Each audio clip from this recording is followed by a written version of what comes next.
Hello friends. आज मैं garden में एक ऐसी बात हुई जो आपको भी कहूँगी तो आप भी हंसोगे। है भी कुछ ऐसी फनी सा हुआ है मेरे प्लांट्स के साथ। चले देखते हैं ऐसी कौन सी बात है जो मैं आपके साथ शेयर करना चाहती हूँ। बने रहें मेरे साथ मेरे चैनल में आईबी गार्डन।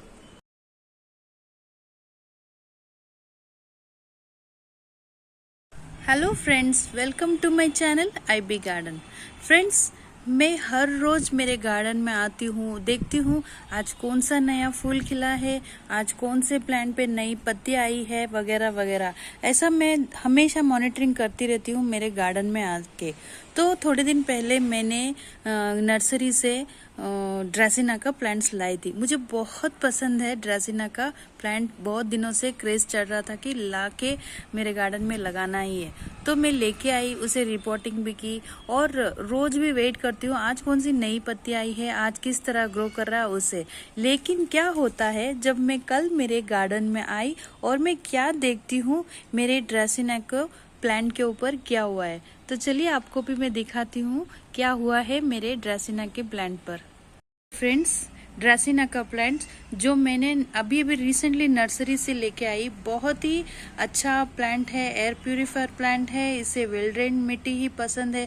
और इसकी पत्तियों की तो जो आपको मैं पैटर्न बताऊं, काफी खूबसूरत सी इनकी पत्तियों की पैटर्न होती है। एकदम पतली पतली सी इनकी पत्तियां, इनके लीव्स रहते हैं। तो मुझे बहुत दिनों से इस प्लांट का क्रेज चल रहा था कि किसी काम से भी करो, मैं इस प्लांट को लाना है और लगाना है। और हर रोज की तरह कल भी मैं उठ के आई मेरे गार्डन में। मैंने क्या देखा, तो भाई ये रहा नज़ारा ड्रेसिना का प्लांट। पता नहीं मेरे गार्डन में कहाँ से चूहे आते हैं और इस तरह पूरा का पूरा प्लांट को कुतर दिया है। अब देख पा रहे हैं, ये देखिए काफी पत्ते को तोड़ दिए हैं, कट कर लिए है चूहे ने। और इसका जो टिप है उसे भी खराब कर दिया।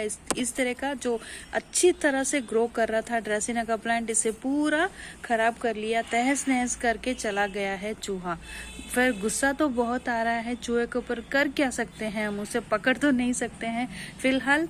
अब इस प्लांट को मैं फिर कैसे रिपोर्टिंग करती हूँ, चलिए देखते हैं मेरे चैनल में। फ्रेंड्स, हमारे गार्डन में ऐसे कितने सारे प्लांट्स हैं जो अगर एक पत्ती, एक लीफ भी नीचे गिर गया तो वो फिर ग्रो होने लग जाता है, कुछ इस तरह से। आप देख पा रहे हैं, ये देखिए फ्रेंड्स, अब यहाँ पर एक ही दो लीव्स गिरे हैं इसके pearl of string of pearl के प्लांट के, और वो वहीं पर ग्रो हो रहा है। लेकिन इस तरह का ड्रेसिना में नहीं होता है। हालांकि ड्रेसिना में बहुत सारे पत्तियां इस तरह से नीचे गिर गई है। अब इन्हें मैं तो फिर ग्रो नहीं कर सकती हूँ। इस पत्तियों से कोई नया प्लांट तो नहीं ग्रो होता है, लेकिन हाँ स्टेम से जरूर होता है। जैसे हम ड्रेसिना को प्रोपगेशन से भी प्रोपगेट कर सकते हैं, इजीली ग्रो कर सकते हैं, तो उस तरह से मैं इस प्लांट को फिर से ग्रो करूंगी। यहाँ से टिप से मैंने कट कर, ऑलरेडी चूहे ने तो काट दिया है, फिर भी मैं प्रॉपरली कट कर रही हूँ इन पत्तियों को। फिर मैं पूरी तरह से इस तरह से निकाल लूंगी, फिर नई ग्रोथ आ जाएगी। और जो मैंने टिप को यहाँ से काटा हुआ है वो ये है। आप देख पा रहे कितना हेल्दी प्लांट था ये। काफी अच्छी ग्रोथ हो रही थी इस ड्रेसिनियम के प्लांट में, और चूहे ने पूरा प्लांट का तहस नहस कर दिया है। अब मैं करूंगी क्या, इसको तो इसी तरह ट्रिम करके मैं छोड़ दूंगी। उम्मीद करती हूँ फिर नई नई पत्तियां जल्दी ही ग्रो करेगा इस प्लांट में। काफी हेल्दी कंडीशन में था प्लांट, लेकिन पता नहीं कहां से चूहे आ जाते हैं मेरे गार्डन में। हालांकि वेजिटेबल्स के प्लांट्स भी बहुत है, वो सब तो खा लेते कभी कभी, टमाटो मिर्ची वगैरह।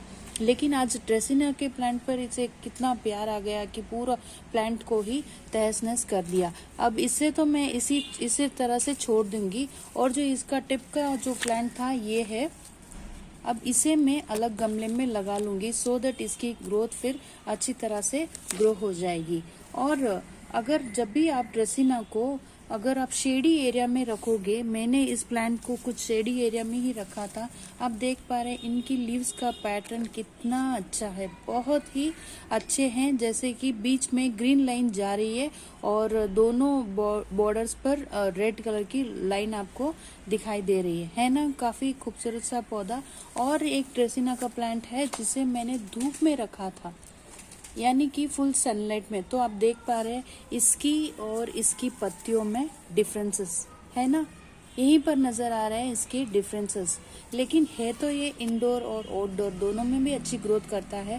फिलहाल मेरा कहने का यही था कि अगर आप इंडोर रखते हो तो इसकी पत्तियों का रंग कुछ इस तरह से रहेगा, और अगर आप तेज धूप में सनलाइट में रखोगे तो इस ड्रेसिना के लीव्स कुछ इस तरह रहेंगे। बहुत ही प्यारा सा प्लांट है, वेल ड्रेन सॉइल ही इसे पसंद है, और इसे रोज रोज पानी देने की भी जरूरत नहीं रहती। आप मिट्टी को देख पा रहे हैं कितनी काफ़ी एकदम कॉम्पैक्ट मिट्टी है, जैसे कि पानी आता है तुरंत से निकल जाए। और मैंने इनमें काफ़ी अच्छे ड्रेनेज होल्स के ऊपर भी मैंने ऐसे कुछ स्टोन्स रखे हुए, पत्थर रखे हुए, तो सो दैट पानी आए और बारिश का पानी हो, या अगर मैंने भी कहीं ज़्यादा पानी दे भी दिया है तो ये निकल जाए। फिलहाल इसके फर्टिलाइज़र के बारे में बात करूँ तो मैंने इसके अंदर थोड़ा सा कोकोपीट और बोन मिल ही ऐड किया है। तो अब मुझे पता चल रहा है कि चूहे क्यों आए थे, शायद बोन मिल्क की खुशबू की वजह से, फीड करने की वजह से मुझे लगता है चूहे आए थे, इस प्लांट को इस तरह से कतर के चले गए। अदरवाइज आते नहीं है, और इन प्लांट्स पे तो कोई भी चूहे खाते नहीं है, वेजिटेबल्स के पौधों पर फीड करते हैं। फिर कोई बात नहीं, ये चूहे भी तो अपना पेट भरना चाहते हैं ना।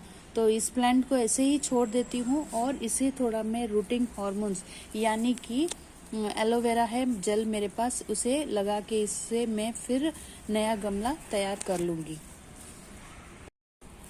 तो मैंने इस तरह से थोड़ा सा एलोवेरा का एक छोटा सा पीस लिया हुआ है। अगर आपके पास कोई भी रूटिंग हार्मोन्स हो वो भी लगा सकते हैं, और वैसे तो एलोवेरा भी परफेक्ट है रूटिंग हार्मोन्स के लिए, तो इसे मैंने मेरे गार्डन से ही लिया हुआ है। अब जितने भी ये टूटे टूटे पत्ते हैं इन सबको हटा देती हूँ, बिकॉज इनसे तो कोई ग्रोथ अब होने वाली नहीं है। जो मेन स्टेम है उसे इसी तरह मैं रख रही हूँ। यहाँ पर थोड़ा सा मैं होल कर रही हूँ, हालांकि इसी गमले में मैं डाल रही हूँ। वो क्यों कि इस प्लांट को स्ट्रेस में नहीं जाने देना है, बिकॉज अभी इसका ही ये पीस है जो ऊपर का चीज है, इसी का है। तो मैंने कहा इसके साथ ही इसी को भी ग्रो करूंगी, और साथ साथ में रहेंगे तो ये प्लांट्स में भी फीलिंग्स रहती है, तो ये कभी भी स्ट्रेस में नहीं जाएगा। इसके साथ ये भी अच्छी तरह से ग्रो होता रहेगा। तो मैंने इस तरह से थोड़ा सा एलोवेरा को अंदर ही लगा लिया है, और इसे मैं यहाँ पर ही डाल रही हूँ। आप देख पा रहे हैं जैसे जैसे ये प्लांट भी यहाँ से टिप से ग्रो होगा, तो इसके साथ साथ ये जो ड्रेसिना का टॉप पार्ट है इस प्लांट का, ये भी अच्छी तरह से ग्रो करने स्टार्ट हो जाएगा। अब फिलहाल मैं इसके अंदर कोई भी फर्टिलाइज़र ऐड नहीं कर रही हूँ। आप देख पा रहे हैं पहले भी मैंने इसके अंदर बोन मिल दिया हुआ है, और अभी 15 दिन ही हुए हैं इस प्लांट को लाए हुए और मेरे गार्डन में लगाए ने, तो कोई भी फर्टिलाइज़र की ज़रूरत तो नहीं है। और एक बात मैं कहना चाहती हूँ, अब ये जो ड्रेसिना है इनकी फैमिली को मैं फिलहाल सबको एक साथ ही रहने रख रही हूँ, मतलब अलग अलग जगह पर नहीं, एक साथ ही रखने रही हूँ। इनके अंदर जैसे फीलिंग्स है, तो अपने फैमिली मेंबर्स के साथ रहने से ये पौधा फिर खुश रहेगा और अच्छी ग्रोथ करेगा। और इसके साथ ये प्लांट भी मैं उम्मीद करती हूँ जल्दी ही ग्रो हो जाएगा। इसका तो लगाने का तरीका भी यही होता है, प्रोपगेट इजीली हो जाता है स्टेम से। तो देखा फ्रेंड्स, हुई ना कुछ एक हंसने वाली बात, चूहा आया और नए नए पौधों को पूरी तरह से तहस नहस कर लिया, काट के चला गया। लेकिन कोई बात नहीं, मैंने फिर एक गमला तैयार कर लिया, एक प्लांट को फिर इसी तरह से इसी गमले में मैंने डाल के ग्रो कर दिया है। तो कैसे लगा मेरा आज का ये वीडियो ड्रेसिना प्लांट के बारे में? So thank you for watching my video and stay connected with my channel IB garden. Happy gardening friends.